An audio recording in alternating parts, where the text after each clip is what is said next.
are you all? I hope you all are safe at home. In the previous session, we have discussed about the basic structure of the cell. So in the basic structure of the cell, we have discussed about the four components, common components that are present in all cells of the living organisms. So what are the different components we have discussed about? Different components, the common components which are present in the basic structure of almost all the living cells of the living organisms. What are they? What are they, students? First one we have discussed about the cytoplasm. Cytoplasm is also nothing but the living fluid.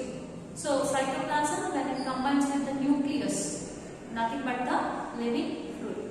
So cytoplasm is a jelly-like substance which together with nucleus is known as protoplasm, nothing but the living substance of the cell. So next we have discussed about the cell wall and cell membrane. So in plant cells, the plant cells they contain cell wall, whereas the animal cells they contain only cell membrane. They do not have the cell wall. Whereas plant cells they contain both cell wall and cell membrane. And next we have discussed about the nucleus. So after the nucleus, nucleus comes under part of organelles. Okay. But we have separately discussed about the nucleus. Okay. And nucleus is a structure which floats within the cytoplasm. It's a spherical shaped ball. Okay. And next to that we have discussed about the cell organelles, other cell organelles. Okay. So other cell organelles we have discussed. In the cell organelles we have discussed in detail about the nucleus. Okay. Nucleus. Okay. So nucleus we have discussed. Other than that, other cell organelles we have discussed, like we can say the plastids, the mitochondria, the Golgi complex, Golgi bodies, endoplasmic reticulum, ribosomes, and we have discussed about lysosomes. See, lysosomes are those structures which will kill the germs, which are helpful for killing the germs. So that's why lysosomes are known as suicidal bags. So what are they? Lysosomes are one of the cell organelles which are known as suicidal bags. Why we are going to call them as suicidal bags means these particular structures they destroy the germs which enter into the cell. Okay. This is about lysosomes. Okay. And other than lysosomes, we have discussed about centrosomes. We have also discussed about centrosomes. So today we will discuss in detail about the differences between the plant cells and the animal cells. Okay. Before that, we have already discussed about eukaryotic cells and prokaryotic cells, and we have discussed about chromosomes. So we know that chromosomes they carry genes, and these genes are carried from one generation to another generation, that means from the parent to the offspring, that we have discussed. Okay. So that means based on the type of the genes we are carrying, we can have the characteristics. So physical characteristics as well as internal genetical characteristics. So physical characteristics, what we observe: the height of the person, color of the hair, color of the eyelids, eyebrows, even the eyes internally, so color of the retina, everything. All these things they may differ. So from one person to the another person, because each and every individual carries the genes of their parents. Okay. So because of that, they carry different characteristics, the physical characters or the genetical characters. Okay. So that we have discussed about chromosomes. We have discussed about prokaryotic cells and eukaryotic cells based on the present type of nucleus they are having. And now we have to know how can we study a particular plant cell and animal cell. Before going to know about the study of plant cell and animal cell, we have to know that the cells, we are seeing cells. So different types of cells. All the cells are having a basic structure. We have discussed. They are having a common basic structure. And depending on the presence or depending on their presence in the organs, the cells are having different shapes. The cells, they carry different shapes based on their presence in different organs. Okay, and the group of cells, they together they function. The group of cells which has a special function, we can call them as tissue. So cells are having different shapes, but they are having the same basic structure. Basic structure is similar in all the cells, but what is the difference here? The group of cells, if you take, the shape is different for each and every cell. So some are oval shaped cells, some are slender cells, some are circular and spherical shaped cells. Like that, the cells are of different shapes, but the basic structure is same according to cell theory, right? The same thing we are going to discuss. And these cells, a group of cells, they are going to perform a special function. And the group of cells which perform a special function, we can call them as tissue. A group of cells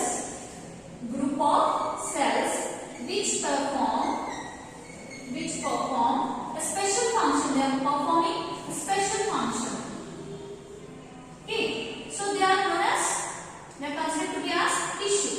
The group of cells which perform a special function, they are considered to be as tissue. Those group of cells as tissue. Okay, and these tissues, these such tissues, like we can say in our body we are having dermal tissue, vascular tissue. Okay, like the different types of tissues, brown tissues are there. So different types of tissues are there in our body, and all these tissues together they are going to form an organ. All these tissues, they are going to group up together, form an organ, and this organ, different organs, they are making up an organ system we are seeing according to the cell theory. Okay, different organs, they are forming organ systems. For example, if you take digestive system, so digestive system involves what are the different organs are involved in digestive system, like we can say liver, pancreas, small intestine, stomach, gallbladder.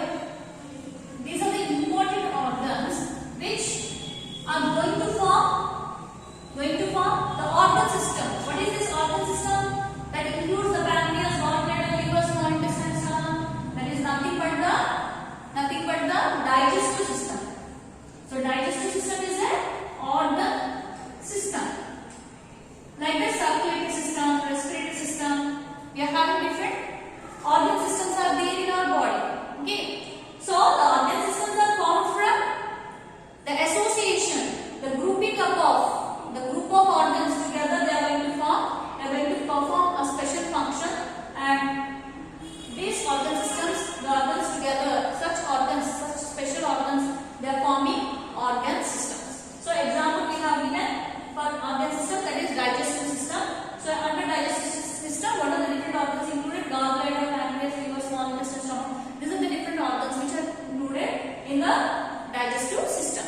Okay, this is all about the organ systems that we have to know clearly. Okay, now we discuss about how can we study the plant cell and how can we study the animal cell.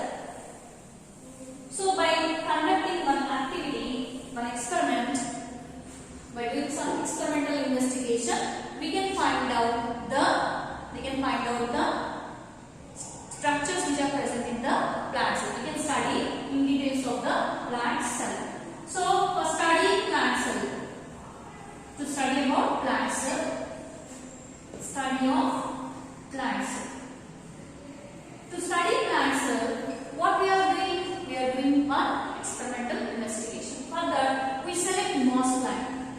So mosses are non-flowering plants. Okay. So first of all, we select one moss plant, and from that moss plant we have to take out the leaf. So one of the leaf you have to cut it, and that leaf is placed on the glass slide. cut a leaf and place the leaf on the glass slide. Now you can add some reagents also. So place some amount of water on that leaf simply, and you observe that under microscope. If you place that moss leaf by adding little amount of water and by covering it with a cover slip, okay, and when you observe this moss leaf under microscope, you can clearly view the structure of the cells present in that leaf part. Okay, so by using the optical microscope, we can easily find out the cells. We can easily study the cells of this moss plant. Okay, from the leaf of the moss plant. Okay, in this manner, you can apply for other parts of the plants also. So, like the root, what are the different cells present in the roots, and what are the different cells present in the stems? Like that, we can find out by doing a simple experiment. So, with the help of the moss plant, moss is a non-flowering plant. From that, we collect the leaf, and that leaf is spread onto the glass slide, and then you put some amount of water and cover this leaf with cover slip, and then place this under the microscope, under the lens of the microscope, and simply you observe that leaf to study the different structures present in that leaf. So that is to study the plant cell. And how can we study the animal cell? How can we study the animal cell? For studying the animal cell, just simply we have to do any experimental investigation. How can we do that experimental investigation? By using the activity. Okay, by doing some activity, we can do the experimental investigation. So, how can we do that activity? Means, first of all, take one toothpick. You are having toothpicks, right? So, after you have eaten food, so you use small sticks for removing the residue food that is stuck into your teeth.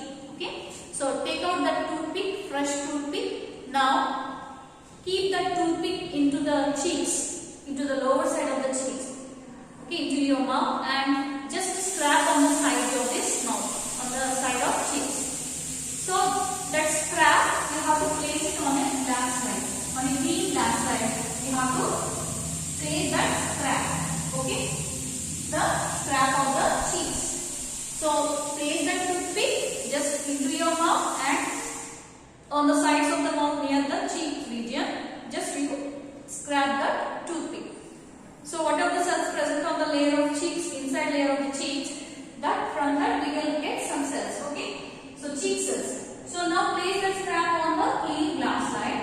Now add little amount of, this is the scrap taken from mouth. Okay. Now to this you are going to add methylene blue. Methylene blue is a reagent.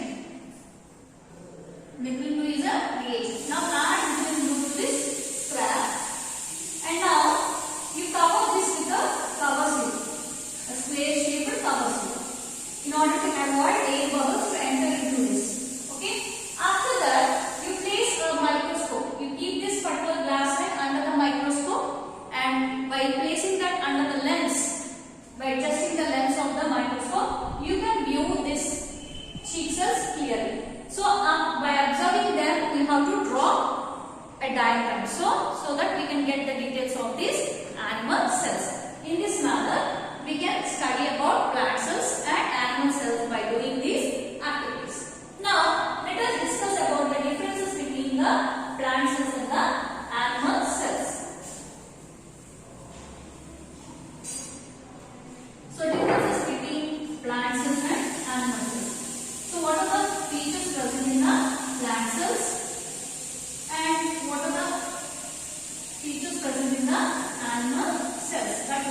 one big vacuole is larger. We can say the vacuole is larger in size.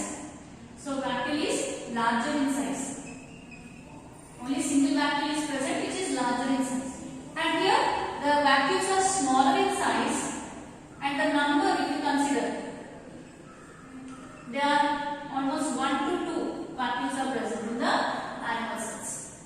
And plastids. If you consider plastids, the plant cells, they contain plastids. So plastids are present in the plant cells. So plastids are the membranous structures which carry pigments. Okay, colored pigments. And in case of animal cells, if you observe, the animal cells do not have any plastids. So the animal cells may not have any plastids. So plastids are absent in case of animal cells. And if you consider the last one, centrosomes. So in case of plant cells, the centrosomes are absent in the chromosomes. So the chromosomes may not have any, that means the plant cells may not carry any centrosomes. So centrosomes are absent in case of plant cells, whereas they are present in case of animal cells. Okay. So these are the main differences between the plant cells and the animal cells. So what is the cell size of the plant cells? The plant cells are larger in size, and the animal cells are comparatively smaller in size. And the plant cells, they carry cell wall, and the plant cells, the animal cells may not have any cell wall. And the cell membrane is present in both plant cells and animal cells. Whereas the vacuole in case of plant cells is larger in size, and most probably the number is only 1. So only one larger vacuole is present in case of plant cells. And in case of animal cells, the vacuoles are smaller in size, and the number may be about 1 to 2. And plastids. Plastids are the membranous structures which are present generally in the plant cells. They are the colored, they carry colored pigments, and they are present in case of plant cells, and they are absent in case of animal cells. Okay. And the centrosomes, if you consider, the centrosomes are absent in case of plant cells, whereas they are present in the animal cells. The centrosomes are the structures which control the, or which can regulate the cell division. So this is all about the differences between the and similarities between the plant cells and animal cells. We cannot discuss about cell membrane because it is not needed, because it's not a difference, because cell membrane is present in both plants and animals. Okay. So the main differences if you consider about these plants and animals, what are the main differences between plants and animals? Cell wall. So cell wall is present in plant cells, absent in animal cells. And vacuole is larger in size and smaller in size. And it is, number is only single, here 1 to 2. And here plastids are present, they are absent. And centrosome is absent. See students, here I am showing you the plant cell and animal cell in your textbook under page number 111. So here you can observe the two cells. One is the plant cell and second one is the animal cell. If you observe this plant cell, the plant cell is covered with the cell wall. A layer outer cell wall is present which protects this plant cell from getting damaged due to the environmental conditions. And see, this cell wall is mainly made up of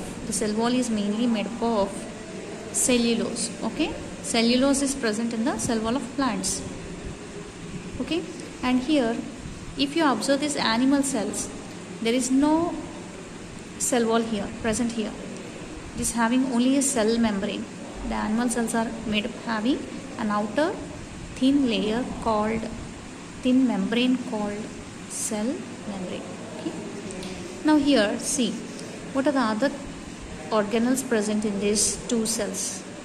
If you observe the vacuole, the vacuole is larger in size in case of plant cell, whereas if you consider vacuoles in case of animal cell, the vacuoles are smaller in size and the number is also more.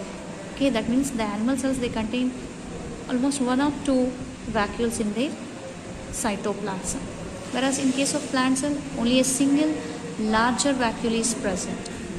And next, the nucleus, if you observe here, the nucleus is very definite in case of both these plant cell and animal cells.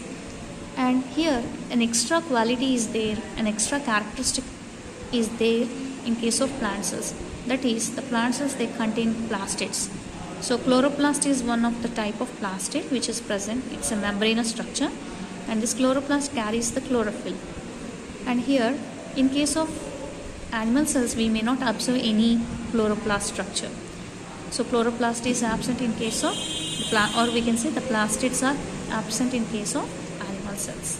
Okay, and here another important characteristic of this plant cells, the chromosomes which are present in this plant cells inside the nucleus, they do not have centrosomes.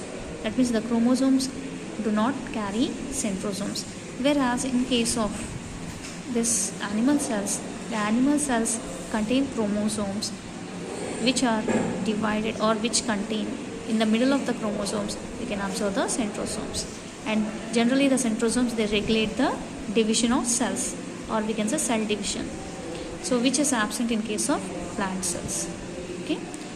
So this is all about the differences between plant cells. Remaining all the other characteristics are similar, common in both these plant and animal cells. Only the differences are, one is cell wall, and second one, the difference in the vacuole and in the size of the vacuole, and third one, presence of plastids, and the last one is presence of centrosomes. So these are the main differences between the plant cell and animal cell. They have cell walls, okay? The cell wall contains cellulose. Cellulose is the complex polysaccharide which add bulk to the food, which is acting as roughage to the food. So it is present only in the plant cells.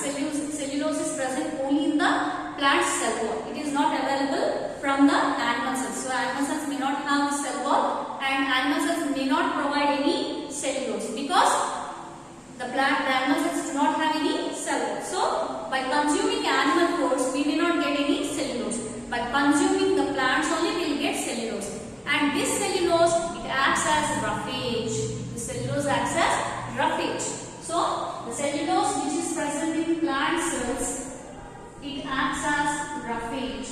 What is roughage? Roughage is the material, dietary fiber, which adds bulk or volume to the food. Bulk to food. So we can get this roughage only from by eating plant foods, not animal foods. Okay. Then now we will discuss about the growth and division of the cells. Growth and division of cells. So how the growth cells may divide. So different cells are present in our body. Not only in our body, in different living organisms. The living organism is made up of different number of cells. So, and different types of cells. Okay. So how the cell may undergo growth? Generally, when the food has been taken inside, the food undergoes digestion. The food is digested inside the cell. That means by using different activities of the cell, the food has been digested. And when such food, digested food has been absorbed by the cell, then this cell absorbs the digested food into it. So the food has been digested. So this cell may increase in its size. The cell increases its size. Increases in its size when it absorbs the digested food. Okay. The cell, when it absorbs the digested food, it will increase in its size. Okay.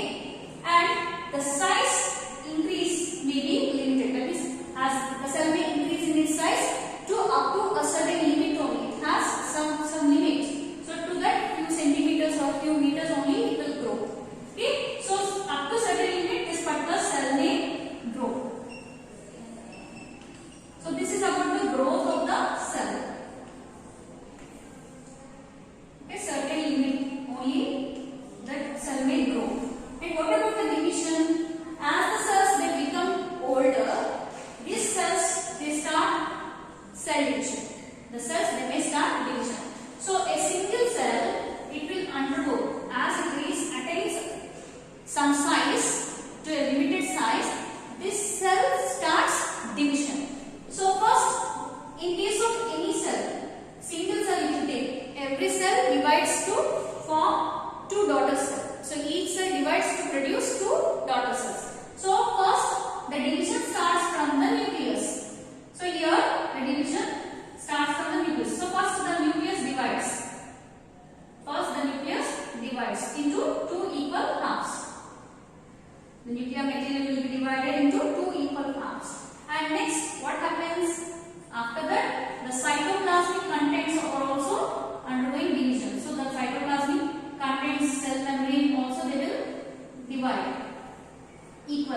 They may divide into half.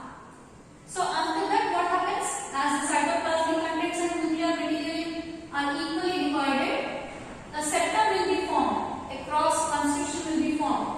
A wall will be formed between these two halves of the cell. So what happens? Due to that, the cells may divide into two equal cells.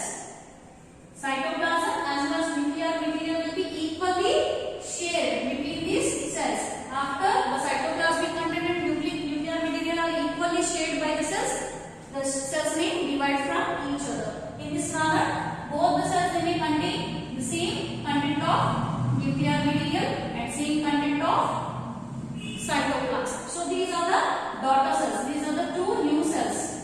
These are the two new cells which are formed from a single cell. So each cell undergoes division to form two new cells which are equal in size. So these two cells are daughter cells. This is a parent cell. So from a single parent cell, two new daughter cells are developed produced after cell division. So this is all about the growth and division. See children here how the growth of cells may happen, how the cells may undergo cell division. So cell division occurs when the cell after digestion of food, the cell may increase in its size, and the cell may increase in its size up to a certain limit, okay, up to a certain limit. And after that, the cell becomes older and it starts division. So first, how the division occurs means, first the division starts from the nucleus. So the nucleus divides first into two. So here we can see nuclear constriction. Constriction means it's a division. We can see line of division. So the nucleus, it divides into two first. So slowly the nucleus will separate completely, and during this separation, the cell, it will enlarge in size. The cell undergoes enlargement, and now so it enlarges in size, and the cytoplasm will be divided between the two cells which are newly forming, okay, and the cytoplasm and the nucleus both are separated into two equal halves. Now a division has been, a septal wall has been formed between the junction of these two cells, and now because of that, the cells are divided into two equal halves, and thus two new cells are formed. Thus in this manner, from a single older cell, two new cells are developed during the growth, okay, during the cell division of the cell. In this manner, from the parent cell, two new daughter cells are formed. I hope children you understood well about this topic, and in the next class we will discuss about the textual exercise. I will provide you the worksheet and I will provide you the PDF for the next classes. Until then, be safe and be protective. Thanks.